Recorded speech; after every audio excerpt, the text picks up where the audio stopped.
Hi everybody, my name is Hannes. This is the 1010 Life, and on this channel we talk about Jesus and his finished work on the cross. So today let me ask you a question.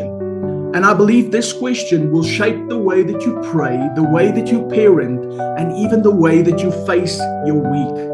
Do you believe God loves you? Not just that God loves all people, but that he loves you personally, intentionally, and right now. Because here's the message that I want to share with you today. Good things happen to those who believe God loves them. And in the next 3 minutes, I want to share 3 things with you that will help you get this revelation.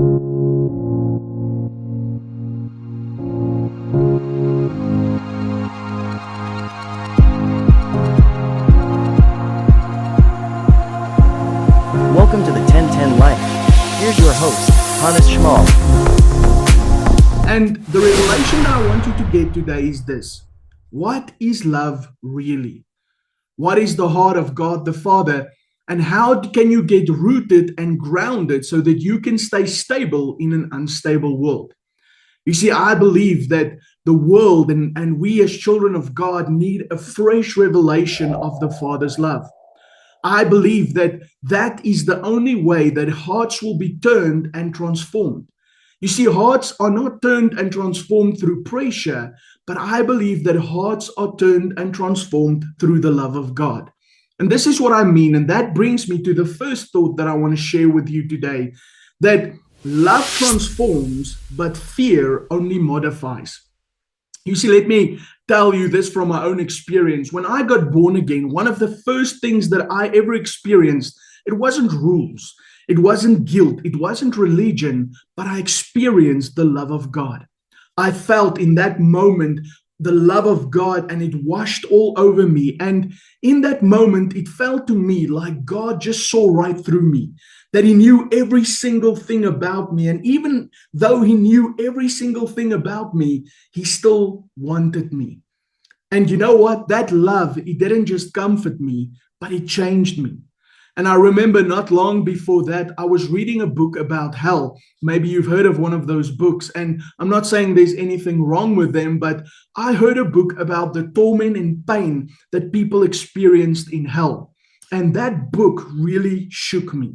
Now, don't misunderstand me. I believe that hell is a real place, but I do believe that scaring the hell out of people doesn't bring true transformation to their lives. You see, I believe that once the fear fades, the change fades too. And this is my point. Fear can control you for a season, but it is the love of God that will transform you for life. But what is this love that I'm talking about? I believe if we want to know what love really is, we have to define love the way that God defines it. And I believe the place that God defined love at the cross. And that is the second point that I want to share with you today. You see, the word love can become so watered down.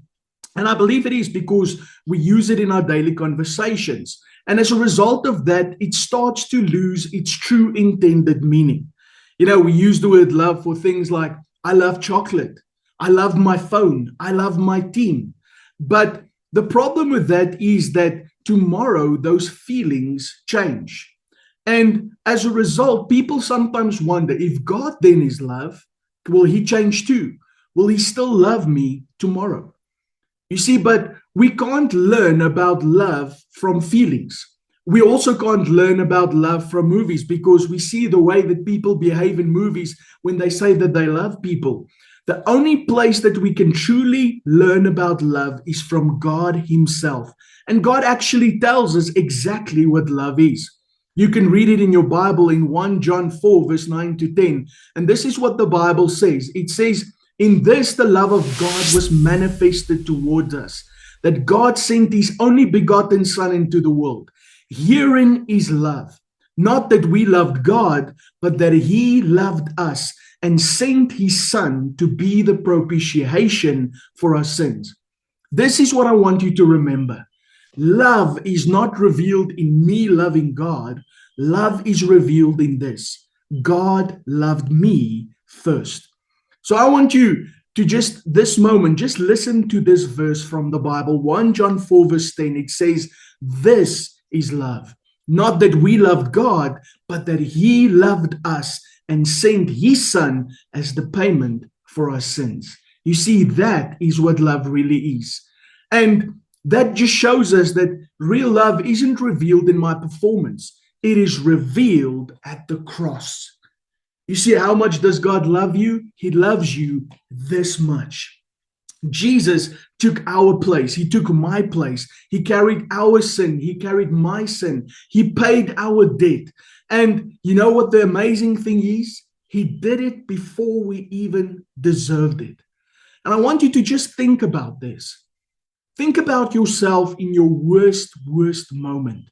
That moment that you feel the most shame about. And I want to tell you this morning that God didn't love you less in that moment. He loved you the same. And before you even knew Him, He was already making a way back to you. And the best picture that I can share with you about this is the picture that Jesus showed us about the Father's love from the story of the prodigal son. And I believe it's one of the most powerful stories that was ever told. And I want you to notice this, and this is the third point that I want to share with you today. The Father runs toward you. So you can go read the whole story in Luke 15, verse 11 to 22. For time's sake, I'm not going to read all of it to you. But Jesus tells the story of a son who says, "Father, give me my share." And we know this in the story of the prodigal son. This prodigal son goes to his father. He asks for his share, his inheritance, and he leaves home. He then goes to a far-off country and he wastes all of it. And he ends up feeding pigs, and he's empty, he's ashamed, and he's stuck. Have you ever been there in life? You see, and this is what I believe that sin always says. It always says, you know what? I'll do things my way. And for a while, while we're doing those things, it feels like freedom. But the end of it actually is bondage. And that's the thing always about the far off country, that place that the devil tries to show us so much, that place that looks so good from where you are. It always overpromises, but it always underdelivers. And then in that moment, while the prodigal son is in these circumstances, a famine comes. Everything collapses, and he realizes this: I can't do this anymore. Sometimes we only discover that we need God when we hit rock bottom. But I want to thank God this morning that Jesus is the rock at the bottom. You don't have to wait until you hit rock bottom, but Jesus is always there. The Bible describes his story, and Luke tells us that he came to his senses. And he even prepares a religious speech. And this was part of his speech. He says, I don't deserve to be your son. Make me a servant. And isn't that what we do as well? We try to earn things that can only be received. But the Father was never moved by these things. And the Father was never moved by the Son's behavior. The Father was always in the same place. The Father didn't go to the far-off country. The Son did. And the Father was actually always standing there waiting for the Son. It was the Son who moved away. And the whole time, the Father's heart always stayed open towards his Son. And listen to how the Bible describes this. While he was still a great distance off, his Father saw him. And I want you to hear this, and ran to him. You see, that means that God is not standing with crossed arms, but he's actually a father who is waiting for his son to return, and he's waiting for his child to turn back and come to him. And maybe today you feel like you've been chasing God. But many times I believe that God has been watching the road. He's been waiting for your one honest step back. You see, and this is what the Father does when the Son runs to him. The Father puts his arms around him and he kisses him. And then the Son starts with his rehearsed speech, and he can't even finish his speech, and the Father interrupts him. And this is the thing about God. You see, God sees your heart, and he says to you, come as you are. We don't have to perform. We don't have to try to be our best. We can just come as you are. The father tells his servants to do this amazing thing. He says, bring the best robe, put a ring on his finger, sandals on his feet. And I want you to notice that we would expect humiliation in that point, but God doesn't do humiliation. He gives identity. He doesn't just forgive the son, he restores him and he puts him back where he belongs.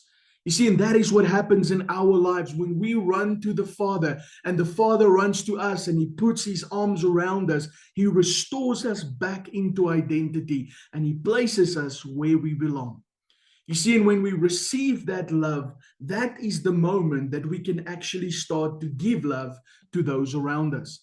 You see, when we focus on our love for God, we live exhausted because our love is so fallible, it is so limited. And it always brings us to a place where we're always trying to perform. But when we receive the love of God, it is something that is so fills our hearts and overwhelms our hearts that we want to give it to others freely. And this is also what the Bible says, Romans 5 verse 5. It says that God's love has been poured into our hearts by Holy Spirit. You see, the love of God, God pours it over us. And today we don't have to strive to earn that love.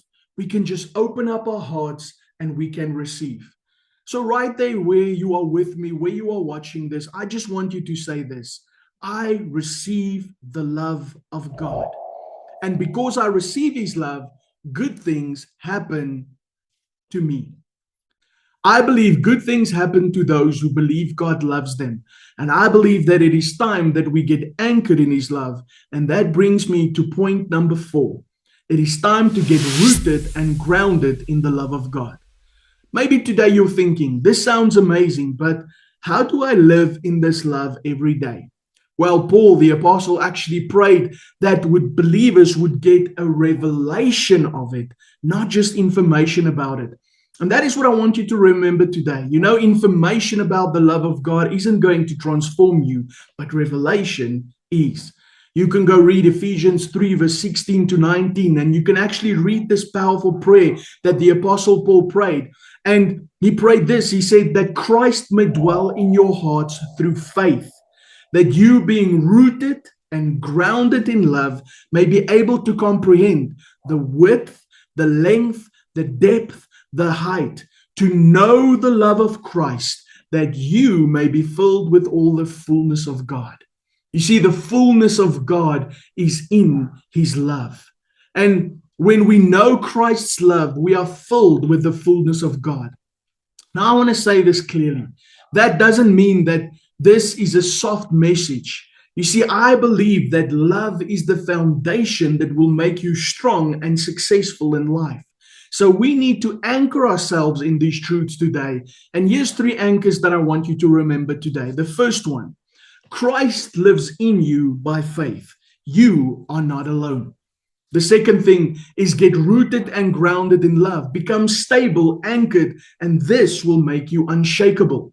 And the third thing, we need to comprehend, have a revelation of the width, the length, the depth, the height of the love of God. And we have to make this love personal, not theoretical, not theological, but make it personal and make it all about God's love for you. You see, when we do this, we become rooted and grounded in the love of God. And this makes us stable in an unstable world.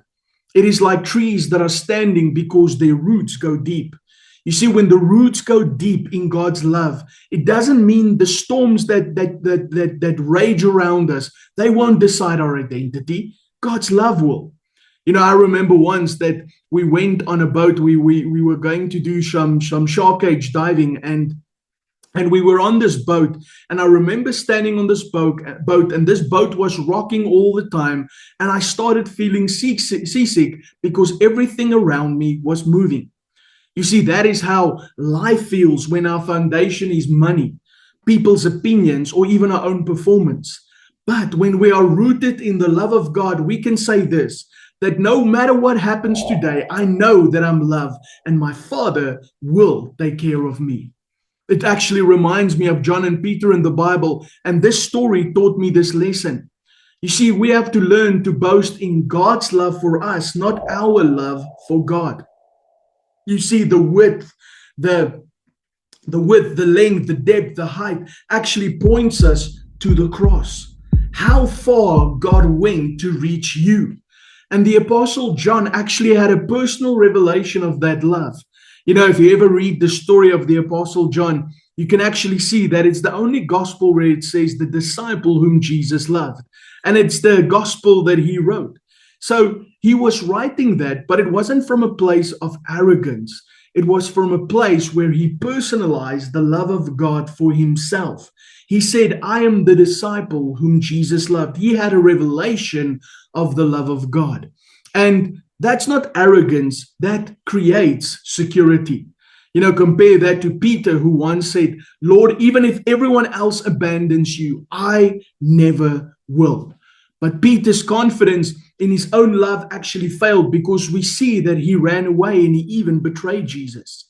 You see, John's confidence in Jesus made his love steady. John 13:23 out of the God's Word translation says, one disciple, the one whom Jesus loved, was near him at the table. John's identity was the one who Jesus loved. But Peter's identity was, I will never fail you. One leaned on the love of Jesus, the other leaned on his own strength. And we see that Peter said in Matthew 26:33 that even if everyone else abandons you, I never will. But we see at the cross that that is actually exactly what he did. He ran away. So here's the takeaway today. Human love runs out. Human strength runs out. But God's love doesn't. When we stop boasting in our love for God and we start resting in his love for us, we become steady and his love becomes part of our lives. So today, in closing, what do we do with this? Well, I believe that first of all, we need to receive his love, but we also need to respond to it. You see, how do you grow in this love? Well, the Bible says faith comes by hearing and hearing by the word of God, Romans 10:17. And we need to become aware of the love of God. We need to hear the love of God. And that is something that I believe we even have to confess to us, just like the Apostle John did. He said, I am the disciple whom Jesus loves. Make the love of God personal towards you. And we saw this today, that first of all, that love transforms where fear comes.